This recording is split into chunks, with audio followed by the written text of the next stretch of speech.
পৃথিবীতে গোটা পৃথিবীতে এ যাবৎ কালের মধ্যে অর্থাৎ আজ পর্যন্ত কোনো বিজ্ঞানী বলে নাই যে আমরা পৃথিবী সৃষ্টি করছি, কোনো বিজ্ঞানী বলে নাই যে আমরা এই মহাসাগর সৃষ্টি করি, কোনো বিজ্ঞানী বলে নাই যে আমরা হিমালয় পর্বত সৃষ্টি করছি, কোনো বিজ্ঞানী বলে নাই যে আমরা আটলান্টিক মহাসাগর সৃষ্টি করছি, কোনো বিজ্ঞানী বলে নাই যে আমরা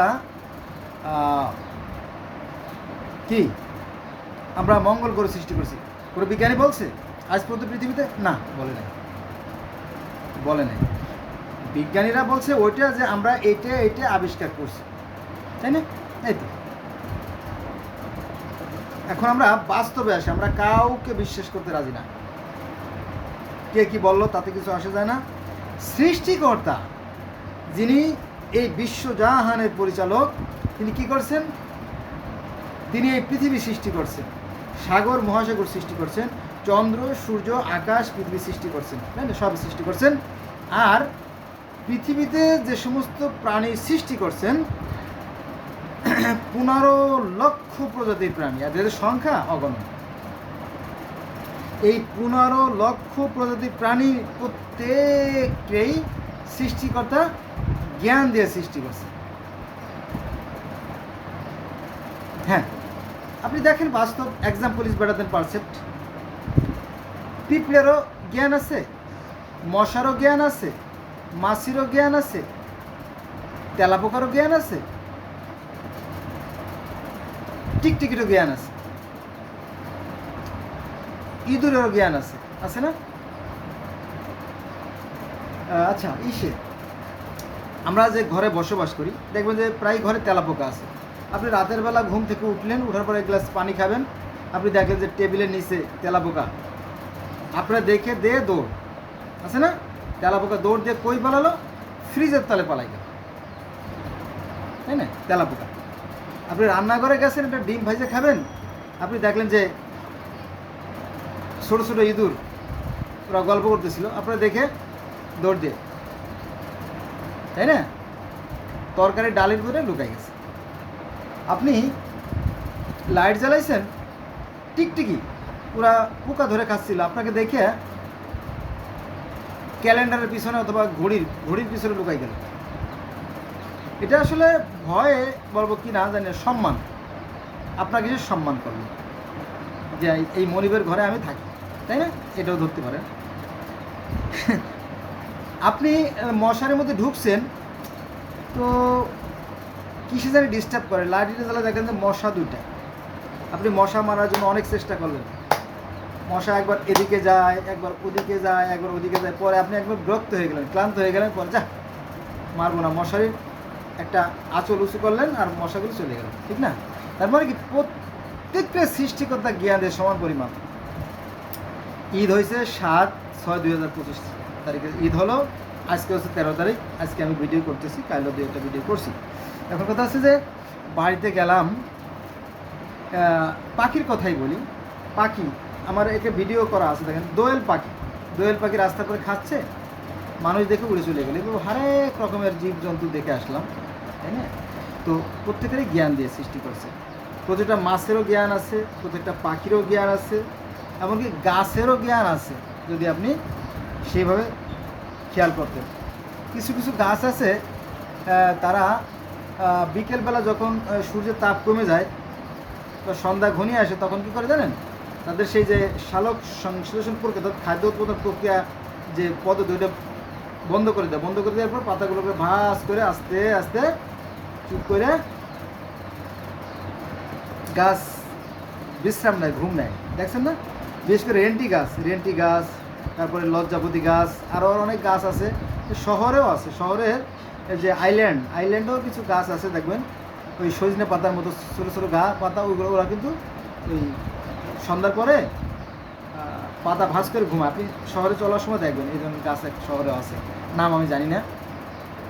তো গাছের বলেন আর মাছের বলেন আর পাখির বলেন আর মানুষের প্রত্যেকের জ্ঞান দিয়ে দিচ্ছে সৃষ্টিকর্তা। এখন এক শ্রেণীর মানুষ, তারা তাদেরকে জ্ঞানকে কাজে লাগাইয়ে সেটাকে মানুষকে আহ্বান করে। যেমন হযরত ইব্রাহিম আলাইহিস সালাম, হযরত ইব্রাহিম আলাইহিস সালাম চিন্তা করলো যে এই যে চন্দ্র, সূর্য, গ্রহ, নক্ষত্র, দিন রাত, জোয়ার ভাটা, ঋতু পরিবর্তন, সকাল সন্ধ্যা সবই প্রশংসনীয়ভাবে, সান্দনিকভাবে, নান্দনিকভাবে হচ্ছে, নিঃসন্দেহের কিছু একটা শক্তি আছে। তিনি এগুলো নিয়ে গভীরভাবে চিন্তা করতেন। হযরত ইব্রাহিম, যে ইব্রাহিমকে ইহুদেরাও না মানে নবী হিসেবে মানে, খ্রিস্টানরাও নবী হিসেবে মানে, মুসলমানরাও নবী হিসেবে মানে, এমনকি সনাতন ধর্মের মানুষেরাও সেই ইব্রাহিমকে প্রহ্লাদ মহাজন হিসেবে মানে। কিন্তু ওই যে আমি প্রায় ভিডিওতে দেখেন বলি যে এই হিংসা, বিদ্বেষ, ঘৃণা থেকে ধর্মগুলোর সৃষ্টি। হ্যাঁ, যারা নির্বোধ, যে যত বড় মূর্খ সে তত বড় ধার্মিক। সৃষ্টিকর্তার বিধানে তো বাবা কোনো পরিবর্তন নাই। সৃষ্টিকর্তা যে আমাদের সকলের অভিভাবক, যিনি সৃষ্টিকর্তা, যিনি সৃষ্টি শক্তি, তিনি হচ্ছে সকলের অভিভাবক। তিনি পৃথিবীর 800 কোটি মানুষকে সমানভাবে আলো বাতাস দান করছেন, খাদ্য, জল, পানি যাই বলেন সব কিছু দান করছেন। কিন্তু এই ধর্মের বেলা ভিন্ন। ধর্ম কয় ওরা খারাপ, ওরা কয় এরা খারাপ। যেমন আমি 4টে ধর্ম কথা বলি আর বাকিগুলো বাদ। হিন্দুরা বলে যে শ্রীকৃষ্ণ হচ্ছে স্বয়ং ভগবান, তার নির্দেশিত পদেই স্বর্গে যাওয়া যাবে। মুসলমানদের দাবি হচ্ছে নবী মুহাম্মদ সাল্লাল্লাহু আলাইহি ওয়াসাল্লাম হচ্ছে স্বয়ং আল্লাহর দোস্ত, তার নির্দেশিত পথে স্বর্গে যাওয়া যাবে। আর ইহুদিদের দাবি যে স্বয়ং ঈশ্বর যিনি, তিনি আমাদের নবী মুসাকে সরাসরি হাতে হাতে আসমানি কিতাব দিয়ে গেছে, তার নির্দেশিত পথে চললে আমরা স্বর্গে চলে যাবো। আর খ্রিস্টানরা বলে আমাদের ঈসা হচ্ছে স্বয়ং ঈশ্বরের পুত্র, তার নির্দেশিত পথে গেলেই স্বর্গে চলে। তার মানে কি ইহুদিদের দাবিও তারা স্বর্গে যাবে, খ্রিস্টানদের দাবিও তারা স্বর্গে যাবে, মুসলমানদেরও দাবি তারাও স্বর্গে যাবে, আর হিন্দুর দাবি তারা স্বর্গে, মানে সবাই জান্নাতে চলে যাবে। এখন বাকি থাকলে বৌদ্ধরা বলছে আমরা তো একেবারেই নিষ্পাপ, কারণ কোরআনে আল্লাহ পাক বলছে জীবে প্রেম করে যেই জন সেই জন সে বিষয়ে ঈশ্বর। কথা তো সত্য, কারণ কোরআনে বলা আছে যে যে যে ব্যক্তি বলে যে আমার প্রতিবেশী উত্তম, আমি আল্লাহ বলি সে উত্তম, তাহলে বৌদ্ধরাও জানা যাচ্ছে। তার মানে কি ইহুদি, খ্রিস্টান, হিন্দু, বৌদ্ধ, মুসলমান সবাই তো জান্নাতে যেতে চাচ্ছে এবং তারা সেইভাবে প্রস্তুত। কিন্তু ওই যে আগে যা বললাম এখন তাই বলি যে সবাই বলে যে না অন্য কেউ যেতে পারবো না ধর্মে, কিসে জান্নাতে, আমরা শুধু একা জান্নাতে যাবো। এটা মূর্খতা না? আসুন এই বিভেদ আমরা ভুলে যাই। সৃষ্টিকর্তার বিধানের কোনো পরিবর্তন নেই। সৃষ্টিকর্তা সকলের কাছে সমান, কিন্তু এই বিশেষ করে ধার্মিক যারা বেশি অন্ধ যারা আর কি, তারা মানুষের মধ্যে বিভেদ সৃষ্টি করে। কিন্তু কোরআন কিন্তু তা বলে না। কোরআনের কথা না বললে আবার মাইন্ড করবে। কোরআন বলছে যে সৃষ্টিকর্তার বিধানে কোনো পরিবর্তন নাই। কোরআনের কথা কিন্তু এমন কোনো জাতি নাই, কোরআন বলতেছে যে এমন কোনো জাতি নাই, এমন কোনো সম্প্রদায় নাই যে আমি তাদেরকে তাদের ভাষায় প্রতিনিধিত্ব করে নেই। প্রত্যেকের জন্য আছে আলাদা আলাদা দিক, এই তো সব সমাধান থাকে। কিন্তু সমস্যাটা কোথায় জানেন? সমস্যাটা হচ্ছে যে শতকরা 98% মুসলমানের কথা বলি, তার কোরআন শরীফ জানে না। বোঝা গেছে বিষয়? তখন শুরু হয় সংঘাত। এরা মানে বেশিরভাগ লোকে দেখবেন কোরআন হাদিসরা কিন্তু পড়ে না। কোরআন হাদিসরা পড়ে না, খালি যাচাই করেও দেখে না, শুধু ওই যে হুজুর কি বললো ওটার উপর বিশ্বাস করে। হুজুর কইছে যে যত পাপ করো কোনো সমস্যা নাই, তওবা করলেই জান্নাত। এই তো আজকে আসছে কত 13 তারিখ, আমি বলছি এর আগে যে 13/6/2025 সাল, তো 7 তারিখে ঈদ গেল। তো ঈদের আগের দিন বাড়িতে গেছি, বাড়ি যাওয়ার পরে আমার এক ভাগনা ও রোজা থেকে সারাদিন মোবাইল টিপলো। তো আমি বললাম কী ব্যাপার, তুমি সারাদিন শুয়ে রয়েছে? বলে আমি রোজা। আমি তো একটু বাঁকা মানুষ, আপনারা জানেন তাই না, বাঁকা অথবা সোজা যাই বলেন বলতে পারেন। তাই বললাম তুমি সারাদিন রোজা থাকলে, তো রোজা থেকে মোবাইল টিপলে লাভ কি? আর তোমার ঈদের আগের দিন রোজা থাকতে কে বলছে? বলে হুজুরে কইছে।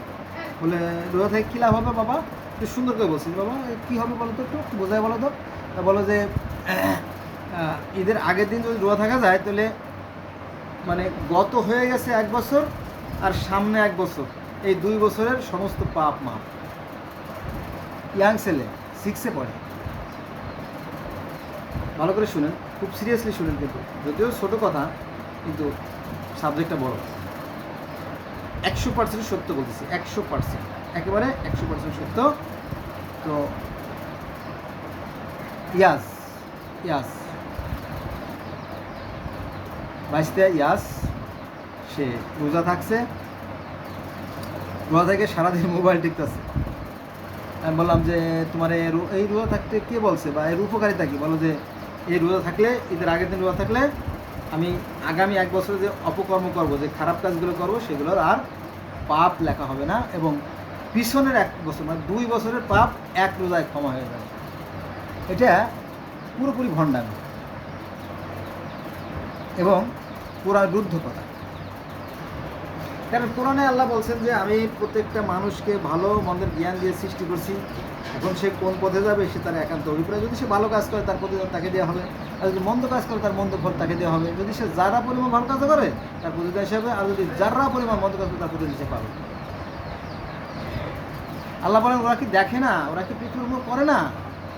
অতীতে পুরো বড় বাঘা বাঘা জাতি, তারা শক্তিতে ছিল অনেক বলিয়ান, তাদেরকে আমি কী করছি? তাদের অপকর্মের কারণে, তাদের অন্যায় কাজ করার কারণে তাদেরকে আমি মাটির সাথে মিশিয়ে দিয়েছি, ধূলিসাৎ করে দিয়েছি, এবং সেখানে আমি নতুন জাতি সৃষ্টি করেছি। কোরআনের কথা কিন্তু হুজুরা এভাবে বলতে চায় না। ঈদের নামাজের দিন হুজুর বলতেছিল যে আমরা নামাজ শেষ হয়ে গেল, নামাজ শেষ হওয়ার পরে তারা বলে যে আসেন আমরা আমাদের মুরব্বী যারা কবরে চলে গেছে তাদের জান্নাতে যাওয়ার জন্য, তাদের মাগফিরাতের জন্য আমরা দোয়া করি। একবার আলহামদুলিল্লাহ সূরা পড়েন, 3বার কুল আল্লাহ সূরা পড়েন, এই একবার দুটো সূরা পড়েন। এটা বলা শেষ হয়ে গেল। তারপরে বলতেছে যে ই করেন, ওই যে ঈদের সময় যে টাকা তুলে রুমাল দিয়ে পাঠাই দিল, এর ভিতরে শুরু হলো দোয়া-দুরূদ। আর ওই যে হে আল্লাহ দানকারীর ওই মা বাপের রাইখো সুখে কবরে, নূরের টুপি মাথায় দিয়ে উঠায় রোজ হায়সরে। একেবারে ঠিক টু দ্য পয়েন্টের কথাটা বলে দিচ্ছে যে দান। বাসে, ট্রেনে, লঞ্চে আপনার চললে দেখবেন যে ই করে, হুজুরা বলে যে আপনি যদি মাদ্রাসার জন্য একটা ইট দান করেন, মসজিদের জন্য একটা ইট দান করেন, কাল কিয়ামতের ময়দানে আপনাকে জান্নাতে না নেওয়া পর্যন্ত ওই ধ্বংস হবে না। ওই ধ্বংস হবে, ওই মসজিদ বা মাদ্রাসা ধ্বংস হবে না। এই সমস্ত সব ধোঁকাবাজি, সব ফন্ডামি। চিন্তা করেন, সৃষ্টিকর্তার পরেই যাদেরকে আমরা সম্মান করি তারা যদি ধোঁকাবাজি করে, তাহলে এই কথা আর কোথাও বলা যায়? এগুলো কিন্তু কোরআনের বিরুদ্ধে করে। দান খরাতের বলা হয়েছে, দান খরাত কাদের করতে হবে? যারা নিকট আত্মীয় স্বজন, যারা এতিম অসহায় মিসকিন, যারা অভাবগ্রস্ত, ঋণগ্রস্ত, যারা দাসী, তাদেরকে কিন্তু হুজুর সাড়ে সর্বনাশ করে দিয়েছে। খালি মসজিদে দাও, এমনকি মাংসের কথা বলা হয়েছে, আপনারা মাংস দিয়ে আমাদের বাচ্চাদের মাংস দিয়ে। ঠিক আছে, সবাই মাংস খায়, এতিম বাচ্চারা মাংস খাবে, ঠিক আছে, কিন্তু একেবারে আপনারা এগুলো দিয়ে হাদিস বানায় ফেলবেন। আমি এই কথাগুলো বলতাম না, কারণ এই আলেমরা পুরো জাতিটাকে ধ্বংস করে দিচ্ছে, পঙ্গু করে দিচ্ছে। অথচ বিজ্ঞান মানে যে নাস্তিক, বিজ্ঞান মানেই যে কাফের, মুরতাদ, মুশরিক, তা না। বিজ্ঞান মানে জ্ঞান। বিজ্ঞান শব্দের অর্থ হচ্ছে জ্ঞান। সৃষ্টিকর্তা বা সৃষ্টি শক্তি প্রত্যেকটা প্রাণীকে যে জ্ঞান দিয়েছেন, মানুষকেও সেই জ্ঞান দিয়েছেন, তবে একটু বেশি জ্ঞান দিয়েছেন।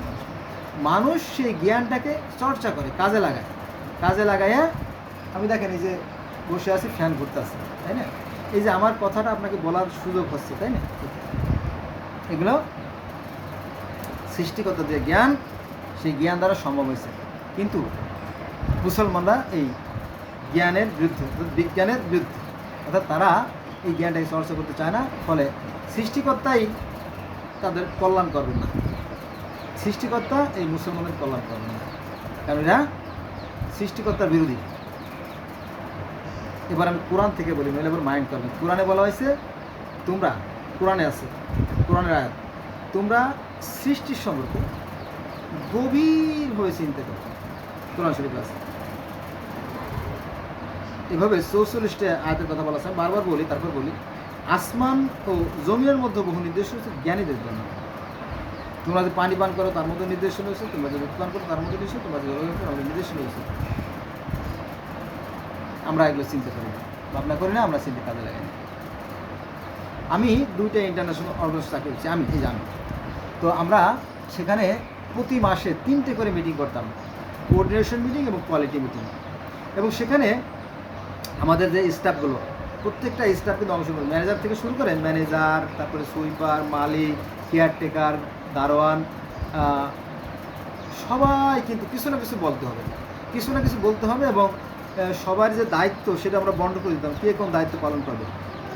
আজকে মিটিং হলো, আজকে সিদ্ধান্ত হলো এবং দায়িত্ব বন্টন হলো, এবং আগামী 1 মাস পরে আবার এই তারিখে মিটিং হবে, অথবা 1-2 দিন এদিকে হতে পারে, এইভাবে।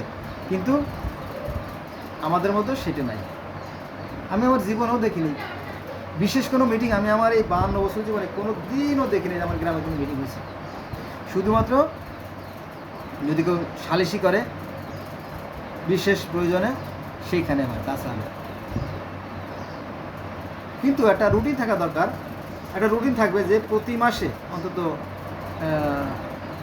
2-1টা মিটিং হবে। হয়তো অনেকে তর্কবাদ আছেন যে প্রশ্ন করতে পারেন যে কেন আমাদের তো শুক্রবার দিন হয়, শুক্রবার দিন মিটিং হয় না। আমরা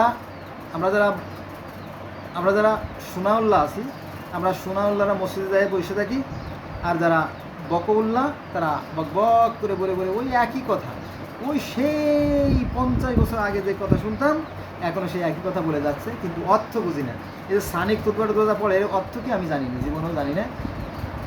আমি যেহেতু জানি না, অন্য পক্ষে জানা সম্ভব না। এই হলো অবস্থা আমাদের। আমরা অন্ধকারে পড়ে আছি, কিছু পড়ে আছি। সৃষ্টিকর্তা যে জ্ঞান আমাদেরকে দিয়েছেন, এই জ্ঞানটাকে কাজে লাগানো আমি মনে করি আর কি। জ্ঞান কাজে লাগালে আমরা মুসলমানরা হয়তো আবার উন্নতি লাভ করতে পারতাম।